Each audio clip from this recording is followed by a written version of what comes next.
Malaysian year lines کی flight MH370 کی پراسرار گمشدگی 8 مارچ 2014 کو پیش آئی اور یہ واقعہ آج بھی ایوییشن کی ہسٹری کے سب سے بڑے مومے کے طور پر جانا جاتا ہے۔ اس پلین میں 239 پیسنجر سوار تھے، جن میں 227 پیسنجرز اور 12 کرو ممبرز شامل تھے۔ دوستو، یہ فلائٹ کوالالمپور سے بیجنگ کے لیے روانہ ہوئی تھی، لیکن اپنی منزل تک پہنچنے سے پہلے ہی غائب ہو گئی۔ پیارے دوستو، سپر سپیکس یوٹیوب چینل میں موسٹ ویلکم۔ آئیے چلتے ہیں اس حادثے کی تفصیل کی طرف۔ پیارے دوستو، پلین مقامی وقت کے مطابق رات 12:41 پر کوالالمپور ایئرپورٹ سے روانہ ہوا۔ یہ فلائٹ بیجنگ صبح 6:30 پر پہنچنے والی تھی۔ پیارے دوستو، فلائٹ کے 38 منٹ بعد جب پلین ساؤتھ چائنا سی یعنی کہ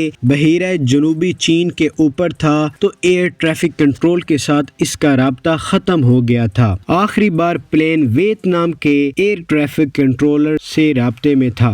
دوستو، اس فلائٹ کے کیپٹن ظاہر احمد شاہ تھے، جو ایک ویل ایکسپیرینسڈ پائلٹ تھے، جن کے پاس 18,365 فلائٹ آور کا ایکسپیرینس تھا۔ وہ 1981 میں ملیشین ایئر لائنز میں شامل ہوئے۔ وہ اپنی ذمہ داریوں کے لیے انتہائی ماہر سمجھے جاتے تھے۔ فریق عبدالحمید نے حال ہی میں بوئنگ 777 پر تربیت مکمل کی تھی اور ان کے پاس بھی 2,763 فلائٹ آور کا ایکسپیرینس تھا۔ وہ کمپنی کے نوجوان اور باصلاحیت پائلٹ تھے۔ دوستو، پلین کے غائب ہونے کے ٹھیک 1 گھنٹے بعد ہی اس کا ٹرانسپونڈر بند ہو گیا تھا اور ایئر ٹریفک کنٹرول کے ساتھ تمام رابطہ ختم ہو چکا تھا۔ ملیشین ملٹری ریڈار نے پلین کو اپنے راستے سے ویسٹ کی جانب مڑتے ہوئے اور ملیشیا کے اوپر سے گزرتے ہوئے دیکھا۔ اس کے بعد پلین انڈین اوشن کے ساؤتھ کی جانب بڑھا اور آخری بار ریڈار پر صبح 2:22 پر دیکھا گیا۔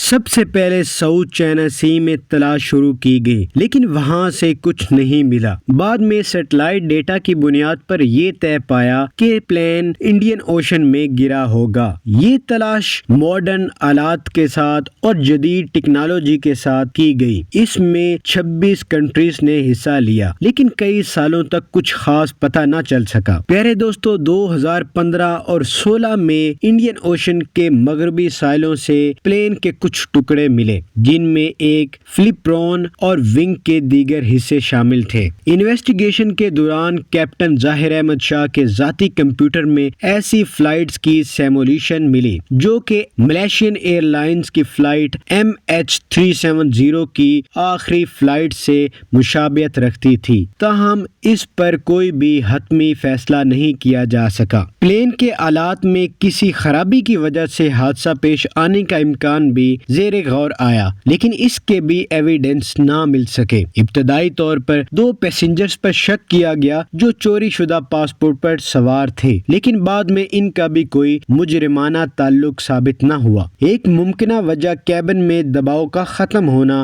اور پیسنجرز اور عملے کی بے ہوشی ہے۔ مختلف انویسٹیگیشن کے دوران سب سے پہلے ٹیکنیکل خرابی زیر غور آئی کہ شاید ٹیکنیکل خرابی کی وجہ سے طیارہ غائب ہو چکا ہے یا حادثے کا شکار ہو چکا ہے، مگر دوستو تمام اندازے غلط ثابت ہوئے اور 2018 میں ایک تفصیلی رپورٹ جاری کی گئی، لیکن حادثے کی وجوہات کا حتمی تعین نہ ہو سکا۔ پلین کی گمشدگی جدید ایوییشن کی تاریخ کا سب سے بڑا معمہ بنی ہوئی ہے، جو کہ 2024 تک بھی اس کے کوئی واضح ثبوت نہیں ملے اور پوری دنیا کسی بھی نتیجے پر نہیں پہنچ سکی۔ یہ واقعہ انسانی تاریخ کا ایک ناقابل فراموش سانحہ ہے جو آج بھی کئی سوالات کو جنم دیتا ہے۔ دوستو، اگر یہ ویڈیو پسند آئی تو اس کو لائک ضرور کر دے، کمنٹ میں اپنی رائے کا اظہار ضرور کیجیے گا۔ اگر چینل ابھی تک سبسکرائب نہیں کیا تو اس کو سبسکرائب کر لیں۔ اپنا بہت سارا خیال رکھیے گا۔ ملتے ہیں نیکسٹ اگلی انفارمیٹیو ویڈیو کے ساتھ، تب تک اللہ حافظ۔